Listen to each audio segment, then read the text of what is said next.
Hi hello every one welcome to RV family cartoon.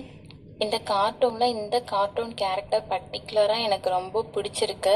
So இதுக்கு என்னோடய original வாய்ஸை நான் கொடுக்கலான்னு யோசிச்சுட்ருக்கேன். என்னோடய வாய்ஸ் நல்லா இருக்கா இல்லையா, ஒருவேளை நல்லா இல்லைன்னா சொல்லிடுங்க, நான் நார்மலாக வேறு ஏதாவது வாய்ஸ் கொடுத்துக்கிறேன். So keep supporting me. தயவு செஞ்சு லைக் பண்ணுங்கள், ஷேர் பண்ணுங்கள், மறக்காமல் கமெண்ட் பண்ணுங்கள், சப்ஸ்கிரைப் பண்ணிடுங்கப்பா. பார்ட் 1 பார்க்காதவங்க லிங்கை டிஸ்கிரிப்ஷனில் கொடுக்குறேன், பார்த்துட்டு வாங்க. அம்மா, என்னோட ஃப்ரெண்ட்ஸ் எல்லாருமே வரேன்னு சொல்லியிருக்காங்க. என்ன சமைச்சிருக்கீங்க இன்னைக்கு? இன்னைக்கு உன் ஃப்ரெண்ட்ஸ் எல்லாரும் வரவல்ல, அதுக்காண்டி நான் இன்னைக்குன்னு பார்த்து அவங்களுக்கு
யூடியூப்பை பார்த்து பார்த்து மனப்பாடம் பண்ணி சமைச்சது வேஸ்ட்டாக ஒன்றும் போகலை.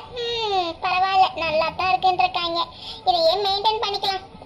சரிங்க ஆண்டி, நாங்கள் எல்லாரும் கிளம்புறோம். சரிப்பா சரி, எல்லாருக்கும் டிஃபனில் எடுத்து வச்சிருக்கேன், எல்லாத்தையும் எடுத்துட்டு போங்க. அடிக்கடி வந்துட்டு போங்க. வரோம்மா. எருமக்கடா மாதிரி இருக்கான் இவன், என்னையா வரோம் அம்மாங்கிறான். அக்கான்னு கூப்பிட்டா என்ன குறைஞ்சா போயிடுவான். என்னைய பார்த்தா இவனுக்கே அம்மா மாதிரியா இருக்கு. நம்ம இன்னும் எங்க குஷ்பு மாதிரி நல்ல கொழுக்குழுன்னு தானே இருக்கோம். இவனுக்கு என்ன வாய்ப்ப நம்மள அம்மான்னு சொல்லி கூப்பிட்டுப்பா. இவனுக்கெல்லாம் சோறு போட்டதே பெரிய தப்பு. என்ன ஆண்டி தனியா பழம்பிக்கிட்டு இருக்கீங்க? அது ஒண்ணும் இல்லப்பா, நீங்க எல்லாம் வீட்டுக்கு பார்த்து பத்திரமா போய் சேருங்க. சரியா? பாய் பாய். உங்க எல்லாரும் வீட்லயும் கேட்டதா சொல்லுங்க. சரிங்களா? பாய் ஆண்டி, வரோம். சாப்பாடு செம்ம ஆண்டி, பாய். சரிடா கண்ணா, நானும் வரேன் ஆண்டி. சாப்பாடு தாறு மாறு தக்காளி சோறு. இல்ல தம்பி, நீ ஏதோ தப்பா புரிஞ்சுக்கிட்டு இருக்கேன்னு நினைக்கிறேன். நான் தக்காளி சோறு ஒன்றும் செய்யலையே. ஐயோ ஆண்டி, உங்க சமையலை தான் அப்படி பெருமையா புகழ்ந்தேன். சமையலுங்கிறதே ஒழுங்கா வரல. சரி சரி, ஏதோ இருக்கட்டும். நன்றி நன்றி ஆண்டி. கண்டிப்பா அடிக்கடி வருவேன். அந்த பிரெட்ல ஏதோ அல்வா மாதிரி செஞ்சு கொடுத்தீங்களே, அதை அடிக்கடி செஞ்சு கொடுங்க. கண்டிப்பாடா கண்ணுக்குட்டி. பாய் ஆண்டி, வரோம். சரி ஆண்டி, நாங்கள் கிளம்புறோம். அடுத்த தடவை சமைச்சா கூப்பிடுங்க, கண்டிப்பாக நான் வந்து சாப்பிடுவேன். I miss you aunty. உங்கள் சமையலை நான் ரொம்ப மிஸ் பண்ணுறேன். Bye aunty. சரி தங்க, உனக்கு இல்லாமலையா? அடுத்த தடவை யூடியூப் பார்த்து வெரைட்டி வெரைட்டியா சமைச்சு கொடுக்குறேன், ஓகேவா? ஐயோ, இவன் நமக்கு கொஞ்சம் கூட மிச்சம் வைக்க மாட்டா போலே, எல்லாத்தையும் இவளே வாரி கட்டிட்டு போயிடுவா போலயே. சரி, போயிட்டு போது போ. அம்மாவை அடிக்கடி சமைச்சு சொல்லி நம்ம சாப்பிட வேண்டியதான். அது எல்லாத்தையும் டிரைவர் கிட்ட கொடுத்து அனுப்பிட்டேம்மா, வாங்கிக்க. ஐயோ, டிரைவர் கிட்டையா? தருவாரா என்னன்னு தெரியல, இதுக்குள்ளே சொல்லி முடிச்சிருப்பாங்களே. சரி சரி, பாய் பாய் பாய் ஆண்டி. நான் வேகமாக போய் எல்லாத்தையும் வாங்கிக்கிறேன். பாய், வரேன். நான் வேகமாக போய் சோத்து முட்டையை வாங்கணும். So bye bye. Please like பண்ணுங்கள், ஷேர் பண்ணுங்கள், மறக்காமல் சப்ஸ்கிரைப் பண்ணுங்கள். தேங்க்ஸ் ஃபார் வாட்சிங். பாய். நெக்ஸ்ட் எபிசோடில் பார்க்கலாம்.